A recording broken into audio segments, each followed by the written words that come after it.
Урматтуу мекендештерим, быйыл апрель элдик революциясына 10 жыл толду. Кыргызстандын соңку тарыхында бурулуш мезгилин башаты болгон бул окуянын саясий жана тарыхый мааниси чоң. Жыл өткөн сайын бул элдик революциянын баасы, калтырган сабагы даана билинип жатат. Адилетсиз бийликке каршы туруп, атылган октон жалтанбаган каармандарыбыз өз өмүрлөрүн Кыргызстандын келечегине арнашты. Бул күн биз үчүн ыйык. Шейит кеткендердин умтулган тилектери, алардын бизге калтырган осуяты. Элибиздин азаттык сезимин, эркиндик духун көрсөткөн күн 7 апрель жыл сайын салтанаттуу белгиле турган дата. Элдик революциянын 10 жылдыгына арнап, атайын жарлыкка кол коюп, бир нече иш-чараларды белгиледик. Алардын катарында апрель жана аксы окуяларында шейит кеткен баатырларыбыздын элесин түбөлүккө калтыруу максатында таазим эскери музей курулду. Адамзатты каптап келген илдеттин кесепетинен улам жалпы элдик иш-чаралар өткөрүлбөй калды. Апрель революциясынын идеяларын турмушка ашыруу дайыма күн тартибинде турган милдет. Биз бул окуялардан терең сабак алып, элдин эркине каршы келген чечимдерге эч качан жол бербейбиз. Урматтуу мекендештерим, апрель революциясы мамлекетибиздин башкаруу системасын өзгөртүүгө түрткү болду. Парламенттик демократияны орнотуу үчүн чечкиндүү кадамдар жасалды. Бул иш-аракеттерди мындан ары да бекемдейбиз. Сөз эркиндигинин мааниси артты. Жарандык коомдун мамлекеттик турмуштагы ролу жогорулады. Бирок тилекке каршы революциянын максаттары, талаптары ишке толук ашпай калган. Аларды азыр жүрүп жаткан реформалардын артыкчылыктуу багыттары катары аныктап, турмушка ашырууну көздөп жатабыз.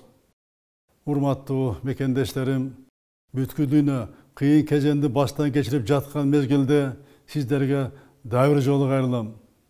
Учурда баарыбыз, мамлекеттик бийлик, жалпы коом, ар бир мекендешибиз чоң сыноого туш болдук.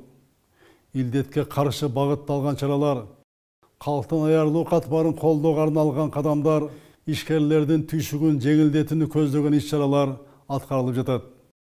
Бул илдеттен жарандарыбыздын айыга баштаганы, врачтардын тынымсыз эмгегинин натыйжасы баарыбыз үчүн жакшы кабар. Өз өмүрүнө болгон коркунучка карабай, күнү-түнү иштеп жаткан дарыгерлерибизге элибиздин атынан дагы бир ирет терең ыраазычылык билдирем.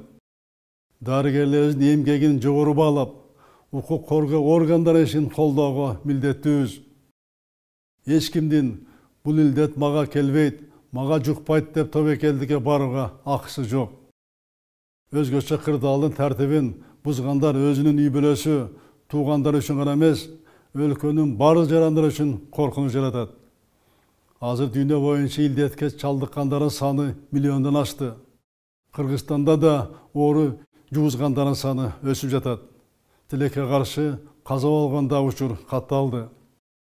Ошондуктан сиздерге дагы бир жолу кайрылам.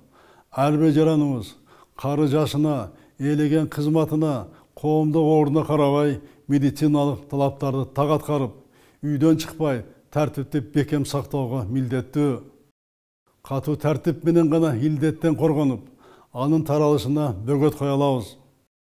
Урматтуу мекендештерим, дүйнө элинин катарында биз дагы күндөлүк турмушта бир катар ыңгайсыздыкка туш болдук. Жумушу убактылуу токтоп, күндүк тиричиликте кыйналып жаткан мекендештерибиз да бар. Өкмөт жана жергиликтүү бийлик калктын аярлуу катмарына даректүү жардам көрсөтө баштады. Өз рызкысы менен тең бөлүшүп жаткан мекендештерибизге, жардамга муктаждарга кол сунуп жаткан ишкерлерибизге терең ыраазычылык билдирем. Бизди колдоп жаткан тилектеш мамлекеттердин жана эл аралык өнөктөштөрүбүздүн жардамын бийик баалайбыз. Бул илдет менен күрөштө биз жалгыз эмеспиз. Урматтуу мекендештерим, жаздын бир күнү бир жылга тете дегендей, эртеңки күндү да эстен чыгарып абзел. Өкмөт жана жергиликтүү бийлик азык-түлүк коопсуздугун камсыз кылууга милдеттүү. Жазгы талаа жумуштарын үзгүлтүккө учуратпай өткөрүү үчүн баба дыйкандарыбызга зарыл болгон колдоо көрсөтүлүшү керек. Ардактуу замандаштар, мындан да оор кыйынчылыктарды биримдикте бири-бирибизди колдогон тилектештик менен жеңип келгенбиз. Бул келген сыноодо элибизди чыйралтты, ынтымагын бекемдеди. Буюрса, Кудайдын колдоосу менен азыркы кырдаалдан да чыгабыз. Ар дайым жергебизде тынчтык, элибизде амандык болсун.